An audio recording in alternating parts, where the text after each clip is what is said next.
Our programs offer many languages. Please visit suprememastertv.com/schedule. Nos programmes offrent plusieurs langues. Veuillez visiter suprememastertv.com/schedule. Nuestros programas ofrecen varios idiomas. Visiten suprememastertv.com/schedule.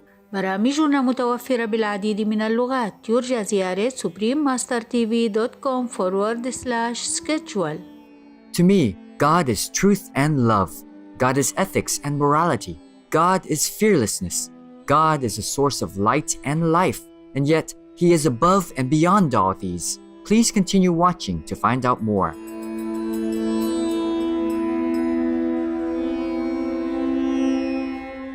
Helia, cherished viewers. Helia translates as hello in Malayalam, the official language of Lakshadweep.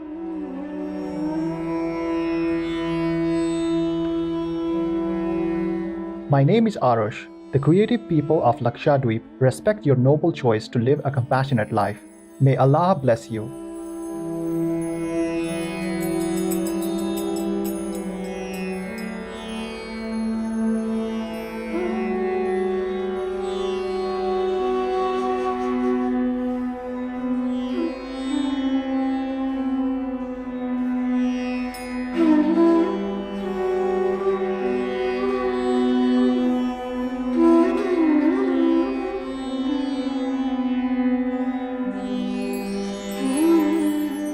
Born Mohandas Karamchand Gandhi, the man who came to be known as the Great Souled, or Mahatma Gandhi ji, was an exemplary spiritual practitioner and visionary leader of India.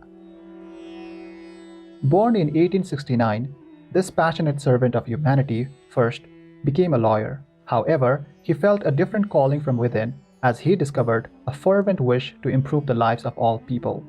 The beloved Mahatma Gandhi ji sometimes spoke about desired changes in government. However, he would meditate and fast to encourage a non-violent and beneficial outcome.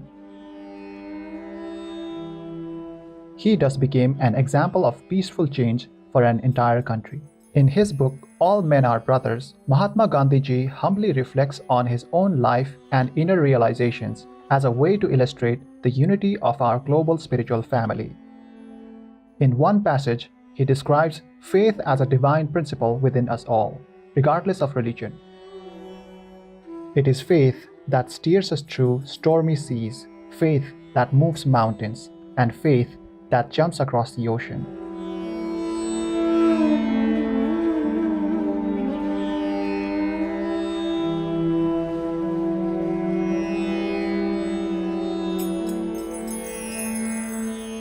That faith is nothing but a living, wide-awake consciousness of God within. He who has achieved that faith wants nothing. Bodily diseased, he is spiritually healthy. Physically poor, he rolls in spiritual riches. Now we would like to share with you Mahatma Gandhi's eloquent thoughts from the book, All Men Are Brothers. Chapter 2. Religion and Truth. By religion, I do not mean formal religion or customary religion, but that religion which underlies all religions, which brings us face to face with our Maker. Let me explain what I mean by religion. It is not the Hindu religion, which I certainly prize above all other religions, but the religion which transcends Hinduism, which changes one's very nature, which binds one indissolubly to the truth within, and which ever purifies.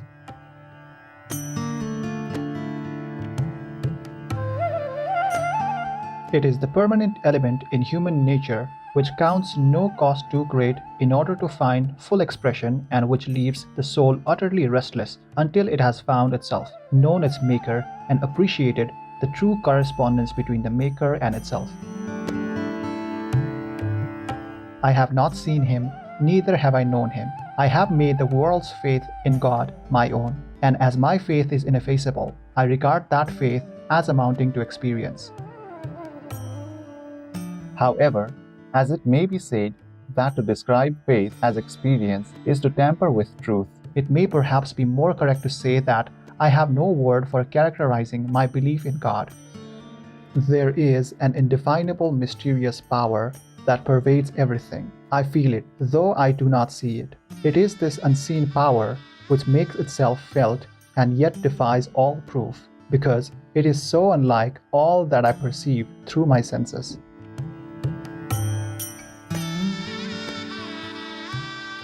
It transcends the senses, but it is possible to reason out the existence of God to a limited extent.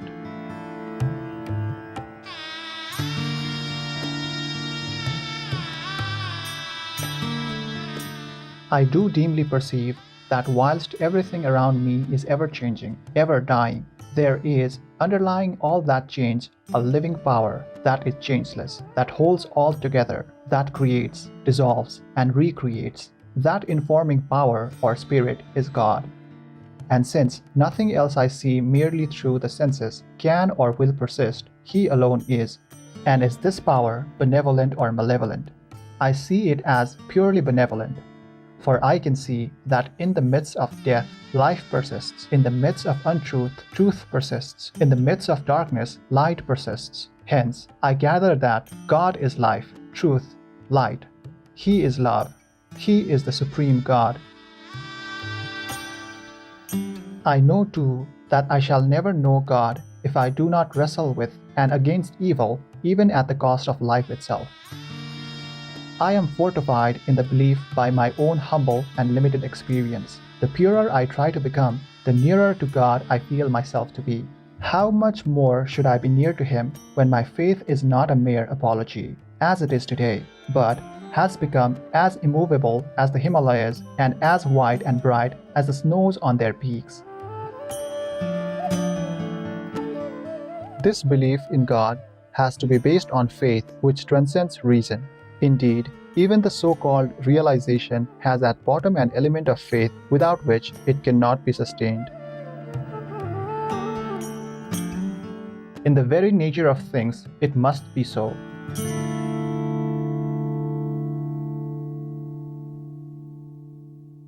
Who can transgress the limitations of his being? I hold that complete realization is impossible in this embodied life, nor is it necessary. A living, immovable faith is all that is required for reaching the full spiritual height attainable by human beings. God is not outside this earthly case of ours. Therefore, exterior proof is not of much avail, if any at all. We must ever fail to perceive Him through the senses because He is beyond them. We can feel Him, if we will, but withdraw ourselves from the senses. The divine music is incessantly going on within ourselves, but the loud senses drown the delicate music, which is unlike and infinitely superior to anything we can perceive or hear with our senses. But He is no God who merely satisfies the intellect, if He ever does. God, to be God, must rule the heart and transform it. He must express Himself in even the smallest act of His votary. This can only be done through a definite realization more real than the five senses can ever produce. Sense perceptions can be, often are, false and deceptive, however real they may appear to us. Where there is realization outside the senses, it is infallible. It is proved not by extraneous evidence, but in the transformed conduct and character of those who have felt the real presence of God within.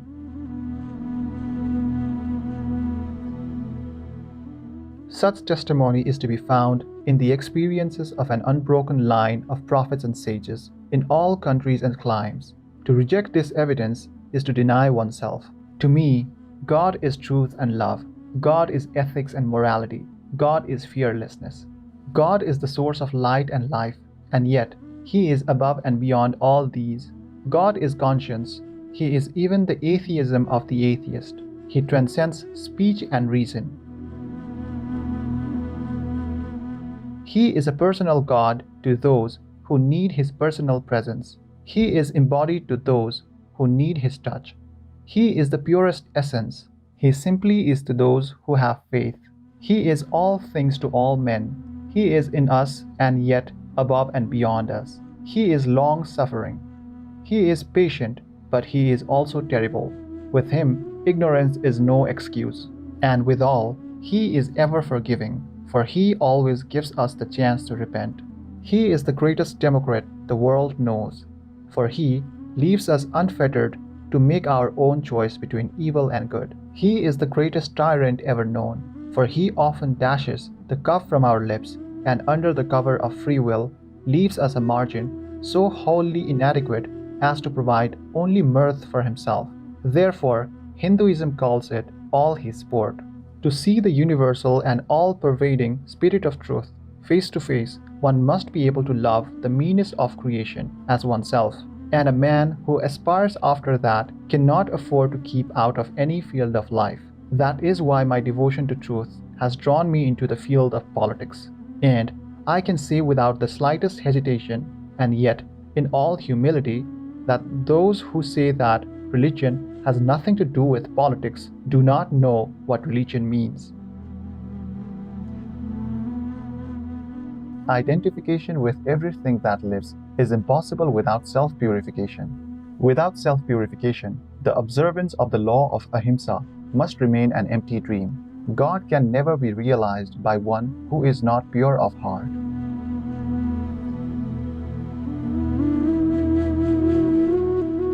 Self-purification, therefore, must mean purification in all walks of life. And purification being highly infectious, purification of oneself necessarily leads to the purification of one's surroundings. But the path of self-purification is hard and steep. To attain to perfect purity, one has to become absolutely passion-free in thought, speech, and action. To rise above the opposing currents of love and hatred, attachment and repulsion. I know that I have not in me as yet that triple purity, in spite of constant ceaseless striving for it. That is why the world's praise fails to move me. Indeed, it very often stings me. To conquer the subtle passions seems to me to be far harder than the physical conquest of the world by the force of arms. I am but a poor struggling soul, yearning to be wholly good, wholly truthful, and wholly non-violent in thought, word, and deed, but ever failing to reach the ideal, which I know to be true. It is a painful climb, but the pain of it is a positive pleasure to me. Each step upward makes me feel stronger and fit for the next. I am endeavoring to see God true service of humanity, for I know that God is neither in heaven nor down below, but in everyone.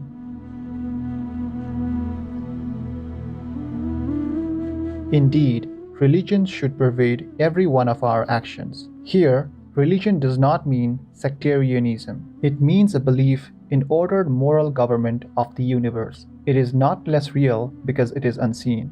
This religion transcends Hinduism, Islam, Christianity, etc. It does not supersede them. It harmonizes them and gives them reality. Caring viewers, thank you for your company on today's Words of Wisdom. Please join us again tomorrow for part 2 of this program. Coming up next is Cherishing All Sentient Beings, Talk to the Animals, and The Animal Communicator, right after noteworthy news here on Supreme Master Television. May you be comforted in knowing the source of the highest truth and wisdom. Our programs offer many languages. Please visit suprememastertv.com/schedule and suprememastertv.com/WOW.